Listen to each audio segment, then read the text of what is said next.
Hello everyone, my name is Asim. I'm here with Xiaochen and we are JK Pros. It's been some time since our last video. So what we're going to discuss today is about the coronavirus situation in each of our respective countries, Japan and Korea.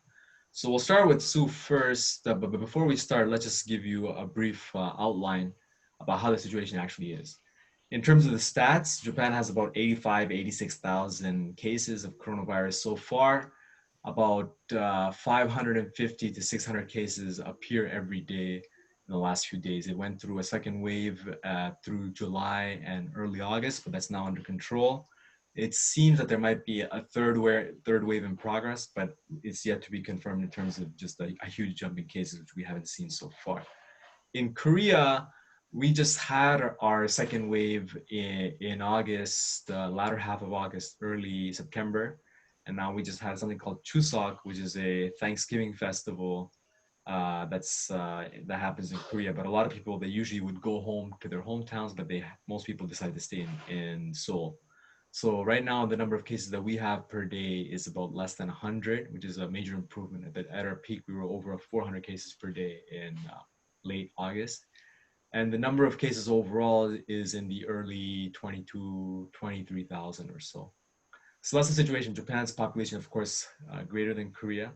So it's natural that they would have more cases, but I think Korea's been doing an amazing job in terms of controlling the outbreak as quickly as possible. And now to begin with our question, Sue, the last time we recorded a couple of months ago, and actually since we first started recording in July, you've been working from home. Is that still your situation right now, or do you check into the office every few days? Could you please go into your experience right now in terms of just generally whether you're working from home or from the office and how that is compared to 3 months back? Yeah, sure. Thanks, Sim. So in Japan, as many of you have probably seen on the news, there has been a lockdown a few months ago, but that lockdown was never very strict, and it is now no longer in place.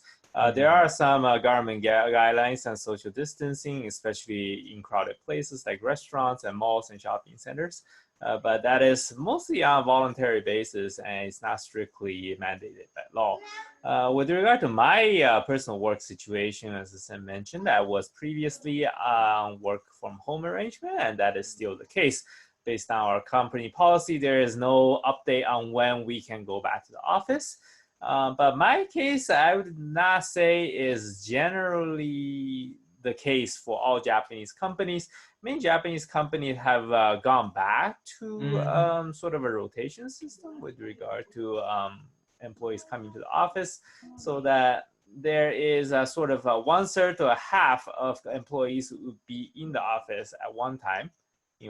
But most companies are still avoiding full occupancy of their respective offices to avoid clustering of Yeah, people of that course. can lead to potential You can't have maximum increasing capacity. cases, right? Yeah, exactly. So, yeah, my personal arrangement has not changed since we started recording. I'm still working at home. And only in really, really emergency cases, for example, I need to get some piece of mail or a piece of equipment from the office, that I would go to the office. So that does not happen often at all. Yeah, so that is my general case. Sam, what Mhm. about on your side? How's your work situation? Sure. So my personal work situation is that we have kind of a rotation system, I guess similar to Japan. However, it's not nearly as widespread. So for me, I work from home once every 6 weeks. So once meaning one full week for every 6 weeks so far. And generally, people here prefer to work in the office. I think this could be the case anywhere. It's just easier to work in the office, particularly in a sector where you need to use certain data vending machines like Bloomberg or FactSet, which you certainly cannot get access to from home. So I prefer to work at the office, and I am currently working at the office. When I was working from home, it was a completely different situation. I have 2 kids, so it's just tougher to concentrate.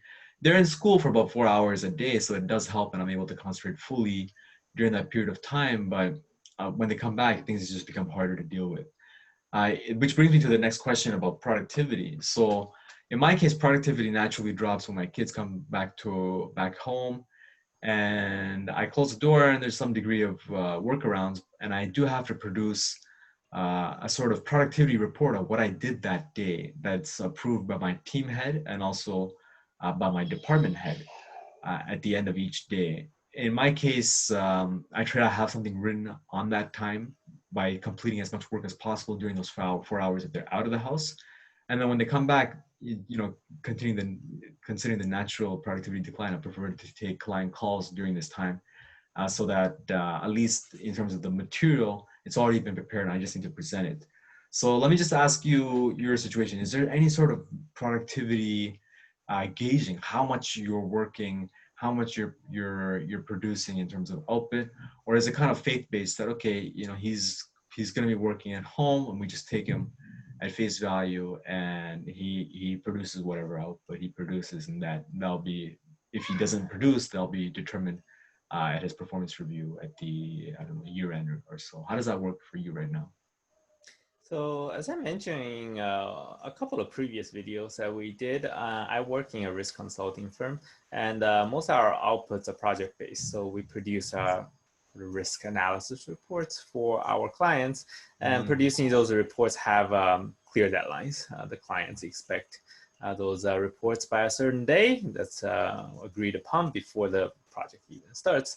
So in terms of making the project deadlines, that's of course a very hard deadline, but generally we will have a few weeks in order to complete the research. On a day-to-day basis, there's not really a systematic way to track what each person in the office has been doing, right? So that's great. That's a hell yeah, lot so of pressure on you. that is less pressure on us, but it also depends on, as you mentioned, faith in everyone being productive, or at least somewhat productive at their home, in order to get a certain amount of work done toward meeting the final deadline for the client. Yeah. So that is sort of the situation with productivity. Well, I mean, I wonder, Sam, since you go to the office so often now, is there a process for getting into the office? Are there restrictions on, making sure that people do not get infected by the coronavirus? Are there ways that the company ensure that people are safe while there? Yeah, for them, it's considered a liability issue as well as Asian concept of face. I mean, it's not just an Asian concept. I think globally, any company would not want their building to be the site of a coronavirus infection, because not just the sort of direct hit that comes from having the building to be evacuated, but the indirect hit that comes from your name being associated with coronavirus in local newspapers. So our company as well takes this situation very seriously. So what we have is we have thermal sensors, thermal scanners or thermal sensors in our entrance area. So as soon as you walk in, they see your temperature while you're walking in, and that there's one person, specifically a security guard, who's hired to do just this. Instead of, if you walk into a small restaurant or something, they might be able to take your temperature. And this happens in Korea, certainly they take your temperature and then they ask you to sign some sort of form. In our case, it'd just be unruly or unwieldy to do that for a lot of people, considering that hundreds of people will be coming to work per day. So what they have is a thermal scanner. If one person is, if their temperature is elevated, say above 37 degrees, then they would be taken in for more tests to just confirm the situation with the scanner. So far, I've never seen somebody appear to work with flu-like symptoms. But this, at least it takes the clear, obvious coronavirus cases out of the way. And then for the other policies that we have in place, we have to have our mask on at all times, except when we're sitting at our desk. Ideally, we wear a mask at our desks, but we don't have to. It's not enforced. But we do have to wear a mask as soon as we leave our desks to go somewhere else. If going to the washroom, you should be wearing your mask on your way to the washroom. So there's these sort of policies in place so that even if there is somebody who's not showing symptoms, an asymptomatic case, at least they can protect the other people from getting infected by their potential coronavirus, or even just the normal cold or influenza. So the mask policy is definitely enforced. And we have another policy, not so much for catching people, whether they're coming to work or leaving work, but more for just trying to avoid general infection in the area. So I work in the financial district of Korea called Yoido. And in Yoido, a lot of people, they just all go out at lunch at 11:20, 11:30, maybe 11:40, but generally happens somewhere between 11:20 and 11:40. And so restaurants are packed from 11:20 all the way to around 12:20 to 12:40, basically 1 hour lunches. And so people are all out at the same time. And to avoid the situation, a lot of companies, mine included, we started having a tiered lunch system. So we have some people who leave at the standard 11:20 type time. And then we have a second group of, a second cohort of people, so to speak, who will be leaving around 12 or noon. And then that way we give a 40-minute gap between one group and the other group. And so as a result, by the time the second group arrives to eat, most of the first group or some of this first group is already leaving for lunch, going back to the office. So we kind of have this situation where restaurants are not packed, and then there's more spaces and more social distancing that's occurring. Regardless, there have been cases, none of my companies so far, thankfully, but there have been cases in Yoido of entire building having to be evacuated, and also Gwanghwamun, the other financial district in Korea.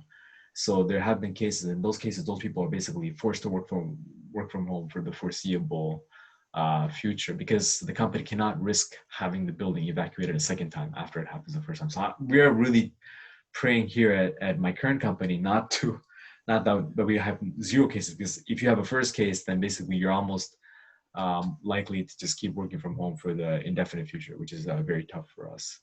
So what about, say, meetings, right? Well, I was going to bring that up, exactly. Yeah. I mean, you mentioned that you had to wear masks any time outside of your desk. So I'm pretty sure that must be difficult, say, talking to clients when you have the mask on in order to get your message through. So, I mean, doing both internal and external meeting must be a lot more difficult now, no? That is exactly on point. So let me discuss internal meetings first. Before we had the second wave in August, we did have internal meetings less frequently than before. So, but we still had them, and we had them in a way that was socially distanced. So we'd all be wearing masks and try to sit at as many chairs away from each other as possible, and the meeting will be finished a little bit faster than usual to reduce any sort of exposure. That's one. And then for external meetings, the situation is a little bit more clear cut. So for external meetings before, it used to be kind of like how the internal meetings were occurring. You'd go to meet the client in their office or in a cafe, which is very common in Korea. You bring your presentation materials, but you'd be wearing a mask the whole time. The client may decide to take off the mask because they're the client. They have the right to do that as a client, but you certainly keep your mask on at all times. So that's what we did before the second wave in August into September. As of the second wave, our company decided to be proactive and cancel all external meetings. And when I mean cancel, I don't mean we're not supposed to have meetings. We're still certainly encouraged and required to have client meetings, but everything's done through teleconferencing or conference calls. And so previously, I'd be messaging my clients about having a seminar on the latest stock I recommended or the latest sector that I wanted to discuss. I would do it the normal way. I'd contact them through the Korean version of WhatsApp, which is called Kakao Talk, and then they would receive my message, and they would, if they had the time, they would be willing to meet. But that meeting would now occur entirely on conference calls. So I'd contact somebody in our company who sets up the conference calls for us using various numbers that are available and rooms that are available, book that room through this person going through the appointment procedure. And then this person would then send me the dial-in information and the room in which I'm supposed to have the conference call. And then I'd send the client the dial-in information along with the material, and then go show up to my designated room and conduct the meeting as I would normally in a normal client meeting. Of course, it's totally gonna be, the feeling of the meeting will be different. You cannot see your client's reaction. You cannot point to graphs on a particular line that you wanna to focus on. You can't do that anymore because now it's a conference call. So you have to be a lot more clear in how you talk. You can't judge their reaction as much. In fact, your client may as well be working at his desk and you have no idea whether he's even paying attention to you. You just do the best that you can. So you say, okay, on page 4, graph 6, the graph number is listed. So then you say, look at the black line. Like, you have to be literally this specific in a way that you wouldn't be if you were having the meeting in person. And you can generally tell their level of interest, number one, by the number of questions they ask and your the level of rapport that you had to begin with. So if there's somebody that you're not very familiar with, they might not really pay attention to your presentation. They might be doing work, but if you're very familiar with them, you have a friendly relationship, and they certainly be more interested to hear what you have to say and to use your investment advice to help guide their final investment decision. How is it for you? I guess you said you're a political risk consultant. You have clients also. In terms of, was it even before coronavirus? Were there a lot of client meetings? And if so, how did that change post coronavirus? And if there weren't, then is it just the same as it was before? So, I mean, for us, it was always really based on teleconference and Skype calls. So, Mm, doing an in-person client meeting is not really common even before the whole coronavirus thing happened. So, for us, there's not really much of an impact with regard to how we do client meetings or mhm, how we do meetings even internally. Um, our company has offices all around the world. In Asia Pacific, we have Singapore, China, Hong Kong, all of our different offices, and we just mhm. generally connect with co-workers in other offices through conference calls. So that has been same before and after the coronavirus situation. So it's pretty much been the same throughout. Mhm. Yeah. I think just to wrap up this video, this is now 3 months, more or less since we started. It's now been what, 10 months since coronavirus first showed up in Wuhan, China. So we're now in a situation where companies globally, including in Japan and Korea, we have to come up with ways to deal with keeping businesses going. And a lot of companies are moving towards the direction of online. Our companies included have rehauled their procedures and rehauled their systems in order to cope with this new reality that we're living in. And I don't think that post coronavirus, that this is just going to disappear and then everything will go back to how it was before. I don't know when this post coronavirus is going to occur, but it's going to be with us quite some time. And I think it's going to be even more important as we go into flu season, into the winter. So, do you have any parting thoughts about the coronavirus situation and how it's going to affect the long term future of work in Japan and Korea? Well, I think that means uncertain time. We don't know what's going to happen in the next few months. Maybe the policies will change, maybe they won't. But Mhm. if you subscribe, we'll continue to keep you updated of our situation here in Japan, Korea, in our future videos. Yeah. Sounds good. And hope to catch up again in the next couple of weeks with a new video on a new topic. If you have any ideas, please let us know on the comment section. Have a good night.